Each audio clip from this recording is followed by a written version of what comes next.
ज्यादा नहीं, सिर्फ 400 रुपए बचे हैं। इतने में तो कुछ भी नहीं होगा। ये सब हमारे लालच की वजह से ही हुआ है। अगर हम कड़ी चावल के दाम 5 से 10 ही रखते तो आज हमें ये दिन नहीं देखना पड़ता। मैं भी आती हूँ।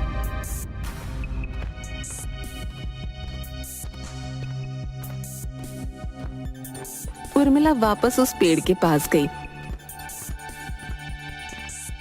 और जादूगरनी को आवाज देने लगी। जादूगरनी जी, जादूगरनी जी, आप कहाँ हैं? जादूगरनी ने कोई जवाब नहीं दिया। जादूगरनी जी, एक बार मेरे सामने आ जाइए। जादूगरनी नहीं आती है। सिर्फ एक बार मेरे सामने आ जाइए, मुझे आपसे बहुत जरूरी बात करनी है। हाँ बोलो, तुम्हें क्या बात करनी है? मुझे माफ कर दीजिए, माफ कर दीजिए, मुझे मैंने लालच किया। हाँ तुमने सही कहा, तुमने लालच किया। मैंने तुमसे कहा था तुम अपने कढ़ी चावलों के दाम ज्यादा नहीं रखोगी, उसे कम मुनाफे पर ही बेचकर पैसा कमाओगी, लेकिन तुमने ऐसा नहीं किया। अपने लालच में तुमने सब गंवा दिया। मुझे माफ कर दीजिए, मैं जानती हूँ बहुत बड़ी गलती की मैंने। मैं कम मेहनत में ज्यादा पैसे बनाना चाहती थी, मुझे माफ कर दीजिए।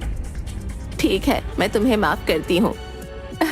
आपका बहुत बहुत धन्यवाद जो आपने मुझे मेरी इतनी बड़ी गलती के लिए माफ कर दिया। अब मुझसे क्या चाहिए तुम्हें? कुछ भी नहीं, आपने मुझे एक अनमोल चीज दी थी और मैंने अपने लालच की वजह से उसे खो दिया। अब मुझे कुछ नहीं चाहिए। इतना कहकर उर्मिला वापस अपने घर को चली गई।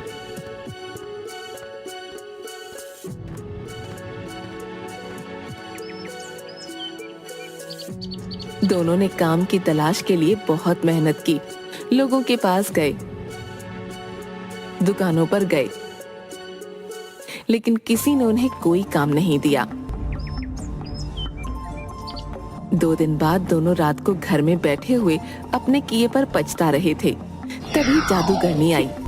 उर्मिला, मैं तुम्हारे घर कढ़ी चावल खाने आई हूँ, वो भी तुम्हारे हाथ के बने हुए। बैठिए, मैं जरूर आपके लिए कढ़ी चावल बनाऊंगी, लेकिन बिना पकौड़ों के। तुम्हें पता है मुझे बिना पकौड़ों के कढ़ी चावल पसंद नहीं। बिना पकौड़े के मत बनाना। हमारे घर में तेल नहीं है। अपने रसोई घर में जाकर तो देखो। उर्मिला रसोई में गई और उसे वहाँ तेल की बोतल दिखी। उसने जादूगरनी के लिए पकौड़े डालकर कढ़ी चावल बनाए और बड़े प्रेम से उसे खिलाने बैठ गई। जादूगरनी ने पेट भर कर कढ़ी चावल खाए।